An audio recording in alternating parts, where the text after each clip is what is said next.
Tricolores de toda a terra, tudo bem com vocês? Espero aí que todos estejam bem. Giro Resenha no ar para trazer informações, maiores informações sobre a negociação de Luan Brito para o Porto de Portugal. Notícia quentinha para vocês aqui. Apurei um pouco dessa notícia que, na verdade, não é exclusiva minha, né? Notícia que foi dada hoje pelo jornalista Vitor Lessa, repercutido aí por todos os principais canais e mídias tricolores.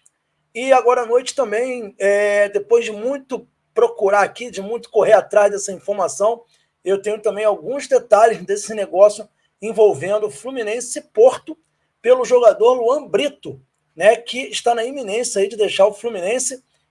Antes de mais nada, pedir a galera que está aí, que ainda não conhece o Resenha, para se inscrever no canal, ativar o sininho das notificações, deixar o like, que é fundamental, ajuda o canal, faz com que o canal consiga evoluir, ganhar inscritos e crescer. Lembrando que estamos na meta dos 10 mil inscritos. Batendo 10 mil inscritos, sortearemos 2 camisas oficiais do Fluminense, uma feminina, mais 2 réplicas e 4 livros relacionados ao Flusão. Então, se você aí quer concorrer, nos ajude a bater os 10k, que rapidinho a gente vai fazer esses sorteios. Mas eu sou o Quintela, né? Sejam bem-vindos aí ao Resenha Tricolor 1902. Vamos lá.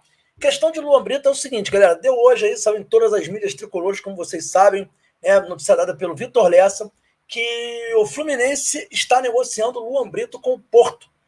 Praticamente tudo acertado entre Fluminense e Porto. O jogador já estaria, inclusive, em via de se... O pai dele, Marco Brito, em via de já começar a organizar o processo de transferência do atleta para o Porto de Portugal.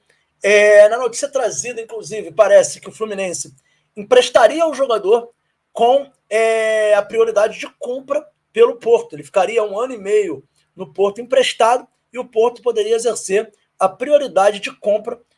O Vitor Lessa trouxe alguns valores, disse que o passe fixado estaria em torno de 3 milhões de euros.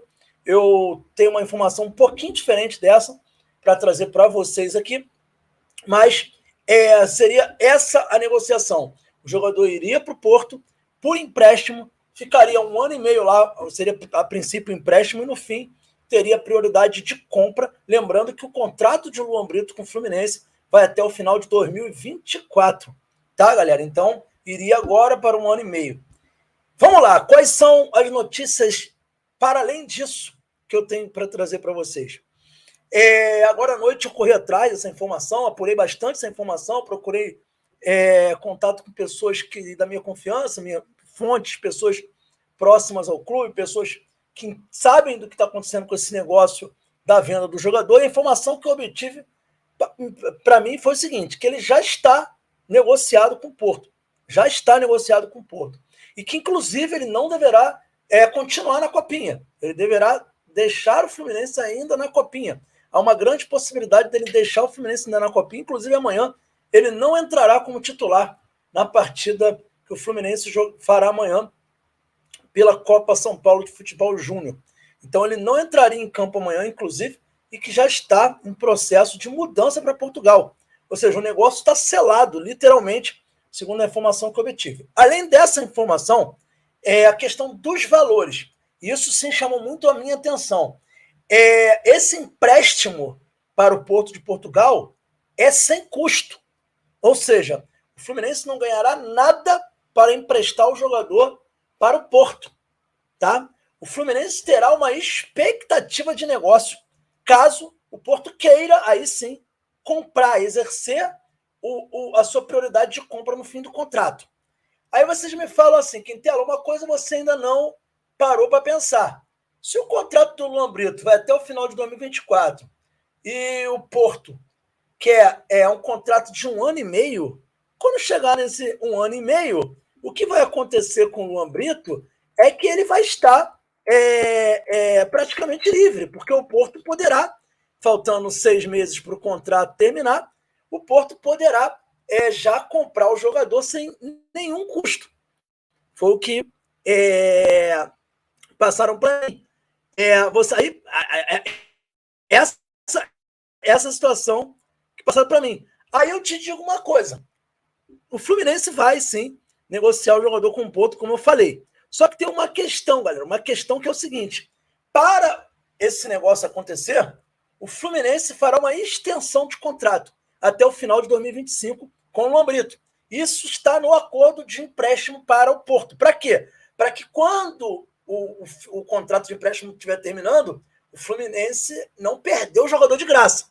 Então fará uma extensão até o final de 2025. Então esse é um ponto. O Fluminense não vai perder o jogador de graça. Tá, ponto. Beleza? Agora, quais são os valores do negócio? Porque o empréstimo eu já falei que é gratuito. O Fluminense não vai ganhar nada para emprestar o jogador. O Fluminense paga para pegar o jogador emprestado, né? 2 milhões aqui, 1 milhão ali, mas quando ele empresta, parece que ele não ganha nada. Então, não vai ganhar nada do Porto. Agora, qual é o valor real de venda do Luan Brito, caso o Porto queira comprar o jogador? Informação que eu obtive foi: o Fluminense pediu 4 milhões de euros ao Porto.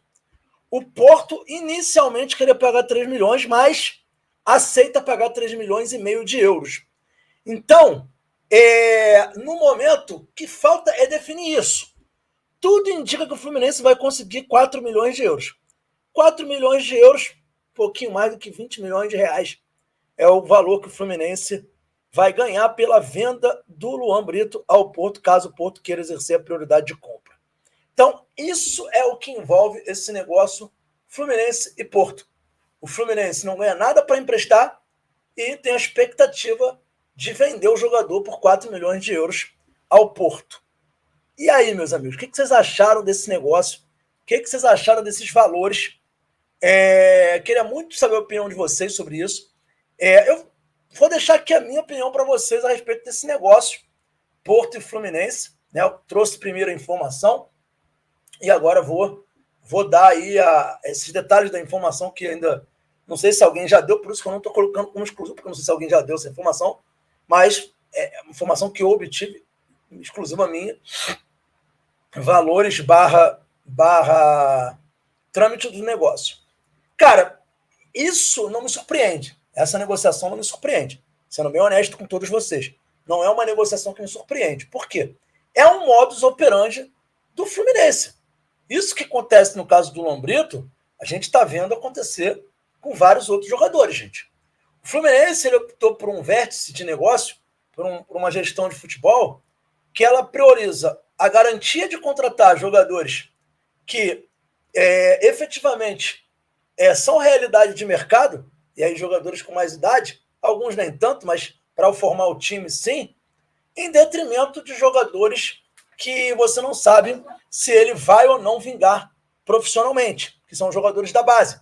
O Fluminense não trabalha efetivamente com jogadores que produz com a intenção de explorar esses jogadores desportivamente, e sim de formar esses jogadores para venda ao mercado. Isso é um problema, porque eu estava até debatendo isso num grupo de WhatsApp, que é o seguinte: o jogador de futebol, por melhor que ele seja na base, ele precisa de maturação, ele precisa de um trabalho de maturação, um trabalho de preparo para o mercado de trabalho. Quando ele vai muito jovem para a Europa, a chance dele dar errado é muito grande. É outra cultura, outra realidade. O jogador perde a confiança. Perdendo a confiança, às vezes ele não consegue nunca recuperar a confiança a ponto de se tornar uma realidade para o futebol. Então, muitos talentos que a gente vê na base, como o Metinho foi na base, o próprio Kaique, a gente vê se perdendo no profissional justamente por conta de falta de confiança. O jogador tem que ter confiança para jogar futebol. Né? Quantos de vocês aqui, em pelada de campeonato de bairro, muitas vezes entrou em campo sem confiança, fez uma partida muito ruim, tomou um frango, falhou no momento decisivo? Com jogador de futebol não é diferente. O jogador de futebol profissional ele sofre uma pressão muito maior ainda. O Fluminense cada vez mais tem negociado jogadores no desespero, na tentativa de garantir financeiramente recursos para saldar a dívida, para pagar salário de jogadores que ele próprio contrata. Então, o Luan Brito é o início do ano, é o início de vários e vários jogadores que serão vendidos nessa condição de você precisar urgentemente fazer dinheiro para retornar aos seus cofres e garantir a liquidez, pagamento de salário de atletas, pagamento de dívidas que o Fluminense se comprometeu em pagar. Então é só o início, gente. O ano ainda promete muito mais. A gente ainda vai vender muitos jogadores a preços discutíveis para poder garantir, honrar os seus compromissos. foi a escolha que a gestão do futebol do Fluminense fez para ter um futebol na visão da gestão competitiva. Você contrata jogadores que, entre aspas, são realidades, em detrimento de vender jogadores que poderão ser realidades muito maiores. Então, eu só lamento que a gente não consiga utilizar desportivamente esses atletas. A gente tem que vender cada vez mais cedo e cada vez de uma forma sem nenhum tipo de critério. Luan Brito, na base do Fluminense, destacou que é um jogador com muita qualidade técnica, um poder de definição para poucos, e um jogador que tem também muita polivalência. E aí a gente vê o jogador saindo da forma que está saindo, com um custo baixíssimo, num negócio que, sinceramente, eu não vejo grandes vantagens para o Fluminense. Mas faz parte de todo esse portfólio aí que eu trouxe, de uma escolha de gestão que vai de encontro a isso. Então, a informação que eu tenho é essa. Eu, mais uma vez falando, entendo que o negócio não é bom para o Fluminense, mas o próprio modelo de gestão que o Fluminense escolheu faz com que negócios como esse sejam cada vez mais necessários. Então, Luan Brito é a bola da vez e agora é aguardar quais serão as próximas bolas da vez. Vocês podem até discutir, não, mas o André está no elenco profissional do Fluminense. Mas como é que o André chegou no elenco profissional do Fluminense? O André não era para jogar pelo Fluminense. A gente sabe muito bem. Martinelli era do Sub-23, entrou por contusão. Então, isso é uma coisa que eu lamento. A gente ficaria aqui discutindo isso. A gente tem a lateral direita, a situação do Johnny como quarto reserva, desestimulado na base, enfim. Comenta aqui o que você achou dessa negociação do Luan Brito. O que vocês acham desses detalhes da negociação? Opina aqui embaixo, que eu quero saber a opinião de vocês. Vamos resenhar, que é muito legal. E amanhã tem Copa São Paulo. E tem mais notícia vindo aí. Estamos apurando outras negociações do Fluminense. Saudações tricolores, se inscreva no canal, galera. Fiquem com Deus e até mais.